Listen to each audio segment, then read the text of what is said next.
Еңселі үш қабатты үйге кіріп келген Болатбек аңырады да қалды. Жоқ, оны тамаша қалдырған зәулім сарайдың алтынмен аптап, күміспен қаптап қойған көз суарарлық сұлу да сымбатты көрінісі мен қымбат жиһаздары емес, қарсы алдында үріп ауызға салғандай келісті келіншек тұрды. Япыр-ай, мынандай да сұлулық болады екен ғой. Гүлді халатының алдыңғы өңірі сәл ғана ашық қалыпты да, қос алмасы серіппедей сыртқа теуіп тұрған келіншектің мойылдай қарашығында тұсалды да қалды. Тұла бойында бір мін болсашы, аққудың көгілдіріндей келіншек бейтаныс жігіттің ұрлана да сұстана қарағанына қымсынғанда жоқ. Қайта қарай түс, тіміскілене түс дегендей әнтек жымиып, тостағандай көздерін төңкеріп, сүйкімін арттыра түсті. Ол не үшін келдіңіз деп сұрамады да, тап қазір өзінің осы бір ерке болмысты тұрысының үстіне бөтен еркектің кіріп келетінін күткендей екі көзі боталап Болатбекке қиыла қарады. Болатбек не үшін келгенін айта алмай тұтықты да қалды. Сізге мынаны Басекең беріп жіберді деп, әлден соң есін зорға жинаған Болатбек не үшін келгенін есіне түсіп, келіншек сыңғырлап кеп күлді. Күлкісі күміс қоңыраудай, сыңғырлағандай, жүрек қытықтайды екен. Сіз Талқанбайдың жаңа шопырсыз ғой, деді райы да шырайы да келіскен келіншек, оның тұла бойын тінтіп қарап шығып. Иә, жаңа ғана қоңырау соқты. Қолыңыздағыны мына жерге қоя салыңыз. Иә, тауаға берді, деді Болатбек сөзін қайта пысықтап. Ол келіншектің күйеуін неге Талқанбай деп тұқыртып атап тұрғанын түсінген жоқ. Жұмыста ғой, бастық барлығы да тауаға деп атап алдында құрақ ұшады. Сонда келіншегі оны неге Талқанбай деп тұр? Менің есімім Ақылгек, әжем қойған деп әдемі келіншек қолын ұсынды. Ып-ыстық та ұлпадай жұмсақ сүйріктей саусақтар жүргізуші жігітті майдай ерітті. Болатбек қолын тартып ала алмай ұзағырақ бөгелді. Ақылгек ақ маржандай тістері жарқырап ақтарыла көрді. Олар осылай танысқан еді. Содан бері Болатбек бастығының да Ақылгектің де айтқанын екетпейді. Көбіне іс-сапарда тығыз таяу жұмыстармен қауырт жүретін бастығының қызын балалар бақшасына апарып келу мойнында. Арагідік Ақылгек қаладағы супермаркеттерді аралайды, сан этелесінде ұзақ бөгеледі. Жүргізушіге керек басты қасиет төзімділік пен шыдамдылық. Сосын қанша ұрсып жатса да мылқау адамдай тіл қатпау. Үшіншісі, бастығың туралы басыңа мылтық тіреп, тіпті өліп бара жатсаң да сыр шашпау. Міне, осыларға шыдасаң бастығыңның да, оның отбасы мүшелерінің де бабын тауып сенімінен шықтым дей бер. Болатбек мұның алдында да бір мықтының көлік жүргізушісі болған, тәжірибесі толық тіс қаққан жігіт, бастыққа ұнаудың сеніміне кірудің жөн жосығын бір кісідей біледі. Болатбектің бұрынғы бастығымен танысуы да қоштасуы да қызық. Онда Болатбек қоғамдық көлік жүргізушісі. Таңертең ерте тұрып, кеш жатады. Белгілі бағыттағы автобуспен қаланы таңғы сағат 6-дан түнгі 10-ға дейін айналады да жүреді. Жұмыс ауыр болғанымен табысы тәуір. Оған тәжірибелі жүргізуші ретінде басшылары үнемі автобус береді. Құрмет сыйы, қомақтылау, қаржысы бар. Жұмыстан кім қашады? Оның құтты орнынан қозғалғысы да жоқ еді. Бір күні ойламаған жерден алдынан джип автокөлігі шыға келді. Болатбек тежегішті басып үлгермеді. Екі көлік соғысып, дүние төңкеріліп жүре берді. Салон толы жолаушылар ұлардай шулап қоя берген. Бір есін жиғанда ол дәрігердің алдында отыр екен. Кінәлі джип жүргізушісі еді. Рульде арыстай болып Ақылбектің өзі отырды. Сол күні ол жолдас жораларымен мейрамханалардың бірінде бөгеліп қалды да жүргізушісін үйіне қайтарып жіберді. Мейрамханада қанша уақыт отырды, қаншама ішімдік ішті, бұл арасы бұлыңғыр әйтеуір. Болатбек оның теңселіп тұрып, тепсініп, жер-жебіріне жеткенін еміс-еміс біледі. Қалай дегенде де аққа құдай жақ. Жол көлік апатының қалай болғанын көргендер бар, жолаушылар бар. Ақылбектің рульге ие бола алмай, көлігімен автобусқа өзі келіп соқтығысқанын бұлтартпас дәлелдермен мойнына қойып берді. Бірақ Ақылбек алдырмайтын да шалдырмайтын да жуан ортаның жолбарысы болып шықты. Не керек, ол өзін де Болатбекті де тығырықтан алып шықты. Оған себеп Болатбектің бір сөзділігі. Ол ішкі істер басқармасының тергеушілері, анықтаушылары алдында да, сот отырысында да кінәлі менмін деп тұрып алды. Жоғарыдағылар үшін бір кісінің апат салдарынан о дүниеге аттанып, бір келіншектің түсік тастап, 2-3 адамның қол-аяғы сынғаны бұйым болыпты ма? Ақылбектің судан таза сүттен ақ боп шыға келді. Дегенмен өзі мәрт жігіт екен сөзінде тұрды. Болатбекті темір торда көп телміртпей суырып алды. Автобустан айырылған, жұмыстан қуылған Болатбек сындарлы сәтте сын бермеген үшін ұнатып ақ қалыпты. Көп кешікпей өзіне жүргізуші етіп жұмысқа қабылдады. Ақылбек ойға да шапқылады, қырға да шапқылады. Неше түрлі қылмыс та жасады, саудасы да жүрді. Жұмысы да қызды. Болатбек сол бұралаң бұлтарысты бұқпантайлы тайғанақ жолдардың бірінің де жымын білдірмей, жібін ілдірмей, өткелдерде таза аман өткізіп отырды.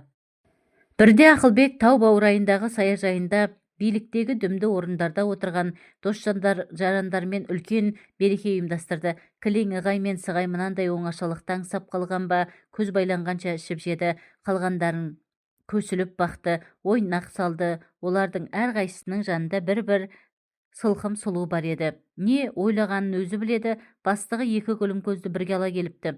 Саяжайда қонып қалатын болған соң, екі сылқымның бірін кері қайтаруға шешім қабылдапты.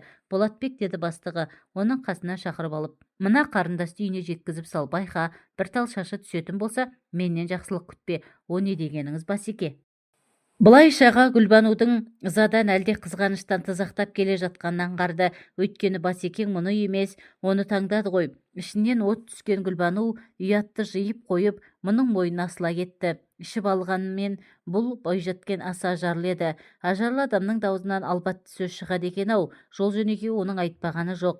Әсіресе Ақылбектің жанында қалып кеткен құрбысы жөнінде аузына келген ақтарды. Салдақы, кәзап, албасты деген теңеулер Болатбектің сөз қорынан баяғыда өшіп қалған, тола бойы тітіркенді. Бір рет кездейсоқ көлік апатын жасап, жүрегі шайлығып қалған Болатбек иығына асылып рульге жармасқан Гүлбанудан әбден ығыр болды. Пәлдене қарап, бұлдана сөйлеп келген Гүлбанудың үйінің тұсына жеткенде және бір қылық көрсетті. Міне, қарындас, үйіңізге де жеттіңіз, деген Болатбек ойында ештеңе жоқ. Гүлбану көліктен түсе қоймады. Тіпті түсу ойына да келмегендей. Кенет ол жүргізушінің мойнына асыла кетті. Болатбектің мойны жыбырлағандай болды. Сөйтсе Гүлбану оның мойнынан сүйіп жатыр екен. Жігіт қыздың құшағынан зорға босады. Пәтеріне дейін шығарып салмайсың ба, дейді үздігіп. Әне, тиіп тұр ғой, сіз ішке кіріп кеткенше кетпеймін, сыртыңыздан бақылап тұрамын, деді Болатбек азар да безер болып. Жігіт емес екенсің, шығарып салуды да білмейсің. Гүлбану темекі тұтатты. Қорықпаңыз, жеп қоймаймын, үйге түсіңіз. Олар саяжайда сайран салып жатқанда бір немені сыбағадан құр қаламыз ба, болсаң сен өкінбейсің, деп Гүлбану мұның қолынан тартып. Шошақай қыздың шолжаң қылығына мезі болып келген шопыр мына арсыздықты естіп бойын тартып алды. Жоқ деп тартынды. Ішкі бірау мықты бастықтың көлік жүргізушісі. Кешіріңіз, мен асығыс едім. Уақытта бірталай болып қалды. Үйде отбасым күтіп отыр. Сенің отбасың бар екен ғой. Қалай есіме түспеген, деді Гүлбану. Болатбек тосылып қалды. Мына бойжеткен не деп тұр? Есіне түскені несі? Мен оған қашан отбасылымын деп едім. Сен саяжайда сайран салып жүргенде келіншегің етегіне намаз оқып отырмаған шығар, деп сықылықтап күлді Гүлбану. Болатбек тістеніп қалды. Сен оған тіл тигізуші болма, ол сен сияқтылардан емес, деп тарс етті Болатбек. Сонда кім сияқтылардан? Білеміз ғой әйел атаулыны. Әсіресе сен сияқты күні-түні бастығының қасынан жетім қозы сияқты жалбақтап қалмайтын жүргізуші сымақтардың келіншектері екі көзі төрт болып босқа жата қоймас. Сондықтан бүгін оны ұмыта тұр. Мен саған әдемі түн сыйлаймын, деді айырланып. Болатбектің қаны басына шапты. Мұндай қорланбас. Ол енді Гүлбанумен кермалдасып тұруды артық көрді. Мына азғыннан іргемді аулақ салайын деп ойлады да Гүлбануды көліктен сүйреп шығарып есікті тарс жапты. Өзің бір есің жоқ, дән дұрыс, көгме екенсің, жынды бас, бар кет, мәз боламын дейсің бе? Келіншегіңнің өзгемен тояттап жатқанның үстінен түсерсің. Осы ма еді күткенің, деп Гүлбану түнгі аспанды жаңғыртып дола шумен айғайға басты.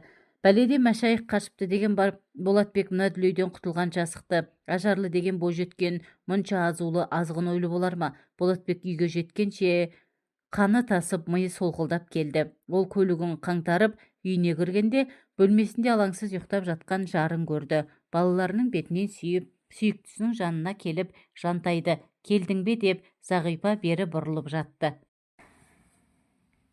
Болатбек көпке дейін дөңбекшіп ұйықтай алмады. Арада 2-3 күн өткенде сыртта жігіттермен темекі шегіп тұрған Болатбекті бастығы шұғыл шақыртты. Тағы бір жерге жұмсайтын болды ғой деп темекі тұқылын күл қоқыс салатын жәшікке тастай салып, алып ішіп жеткен мұны Ақылбек ақиланып, елірме ожар мінезбен қарсы алды. Болатбек оның тап осылай жарылғалы тұрған, сыздауықтай сызданып тұрғанын алғаш көруі, көздері шапыраштанып, сөздері қотыраштанып тұр. Қолдары безгек тиген адамдікіндей дір-дір етеді. Болатбек дүлей дауылдың қай тұстан соққанын долбарлай алмады. Не жазып қойдым дегендей Ақылбекке аңтарыла қарады. Ей, сасық теке, Гүлбануда не әкеңнің құны бар, ә? Қатын құмар болсаң, саған басқа ел құрып қалды ма? Неге тиісесің оған деп ұрып жіберердей тап-тап берген бастығына не деп жауап берерін білмей тосылды.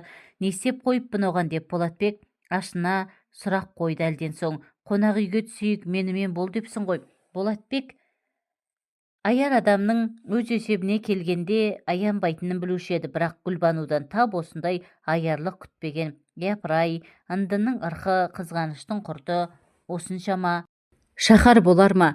Саяжайда қылған сылқымның тоят түні үшін Гүлбану мұны жазалағанын есіп, түкке түсінсе бұйырмасын. Болатбектің бетті өрттей алаулап, нені білдіріп қойғанын білмей дал болды. Былай, тышқан ініне кіре алмай жүріп құйрығына қандауыр байлапты дегенді білуші ме едің? Өзі мұнда сыйыса алмай жүріп қатынға қырыңдағаның деңді алған. Оның үстіне Гүлбану мен ертіп барғанымды көріп біліп отырсың. Сонда не, сен маған қыр көрсетпекпісің? Бастығыңның көңілдесіне сөз айтуға қалай дәтің барды? Сенген қойым сен болсаң дейтін беді. Ертең бәлкім кеше ғана саяжайда бірге қонып, қойнымды қыздырған Хадишаға да қырыңдарсың. Сенен қорқайын дедім. Боқшаңды жинада қараңды батыр деп Ақылбек ашудан қалш-қалш етіп. Онымен ерегісіп марқадам таппайтынын білетін Болатбек ләм-мим деместен бастығының бөлмесін босатты. Сөйтіп бойда жоқта Болатбек тағы да жұмыссыз қалды. Енді не істеу керек? Баяғы өзі еңбек еткен автобаза болса, болмаса да маңайына жолатпайды. Қайда барады? Үйіндегі ұлардай шулап отырған бала-шағасын қалай асырайды? Осылай дел сал боп жүрген күндерінің бірінде күтпеген жерден ескі көз танысы Жоман жолыға келді.